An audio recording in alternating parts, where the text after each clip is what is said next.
Hi hello എല്ലാവർക്കും സുഖം തന്നെയെന്ന് വിശ്വസിക്കുന്നു. ഒത്തിരി നാളായി ഞാനൊരു വീഡിയോ ചെയ്തിട്ട് ടൈം കിട്ടുന്നുണ്ടായില്ല. അപ്പോൾ ഒരു ലോങ് വീഡിയോ ചെയ്യാമെന്ന് വിചാരിച്ചു. ഒത്തിരി ലേറ്റായിട്ടാണ് ഇത് റെക്കോർഡ് ചെയ്യുന്നത്. നല്ല മഴയുള്ള സമയമാണല്ലേ, പക്ഷേ ഞാൻ ഈ പച്ചക്കറി ബാൽക്കണിയിൽ വെച്ചിരിക്കുന്ന ഒന്നും എനിക്ക് ശ്രദ്ധിക്കാൻ സമയമേ കിട്ടുന്നില്ല. എന്നിട്ടും ഇത് ഉണ്ടായതാണ്. ഇവരെ ഇടയ്ക്കൊന്ന് പോയി നോക്കുക മാത്രമേ ഞാൻ ചെയ്യുന്നുള്ളൂ. വളമൊന്നും ഇടുന്നില്ല. ആക്ച്വലി ഇതിനാകെ കിട്ടുന്ന വളം സൂര്യപ്രകാശവും മഴവെള്ളവും മാത്രമാണ്. പിന്നെ മഴവെള്ളത്തിൽ നല്ല pH വാല്യൂ ആണെന്ന് പറയുന്നു, അതുകൊണ്ടൊക്കെ ആയിരിക്കാം. വയലറ്റ് കാന്താരി നിറച്ച്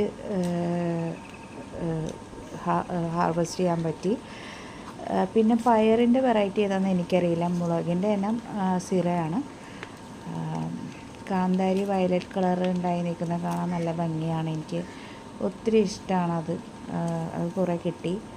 പച്ചമുളക് ഒരു സാമ്പാറിനോ ഒരു അവിയലിനൊക്കെ വെക്കാനുള്ളത് സ്വന്തം ഗാർഡനിൽ നിന്ന് കിട്ടുന്നുണ്ട്. അത് എല്ലാവരും അങ്ങനെ ചെയ്യണം എന്നാണ് എൻ്റെ ഒരു സജഷൻ.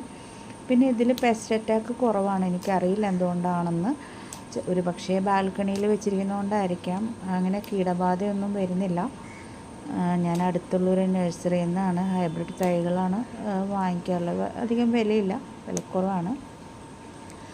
പിന്നെ ടെറസിൽ ഗാർഡനിങ് നടത്തുന്നവർ പ്രത്യേകം ശ്രദ്ധിക്കേണ്ട ഒരു കാര്യമുണ്ട്. വാട്ടർ പ്രൂഫിങ് ചെയ്തിട്ട് വേണം അത് ചെയ്യാനായിട്ട്. ഞാൻ വാട്ടർ പ്രൂഫിങ് ചെയ്തിട്ടും എപ്പോഴും നമുക്ക് വൃത്തിയാക്കാനൊന്നും പറ്റില്ലല്ലോ. അപ്പോൾ ഞാനതിൽ വീട് മാറ്റ് വിരിച്ചിട്ടാണ് ഇതെല്ലാം ചെയ്യുന്നത്. എന്നാലും വൃത്തികേടാകും, മണ്ണൊക്കെ വീണ് വൃത്തികേടാകാൻ ചാൻസസ് ഉണ്ട്. അപ്പം അതും ശ്രദ്ധിക്കുക.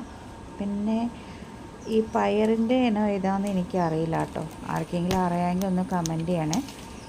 നിറച്ചുണ്ടാവുന്നുണ്ട്. ഞാൻ 2 ചട്ടിയിലേ വെച്ചിട്ടുള്ളൂ. നല്ല പയറിനമാണത്, റെഡ് കളറാണ്. അപ്പോൾ ലോങ് വീഡിയോ ഇത്രയും നേരം കണ്ടതിന് താങ്ക്സ് ഫോർ വാച്ചിങ്. എല്ലാവർക്കും നല്ലൊരു ദിവസം ആശംസിക്കുന്നു. ബൈ.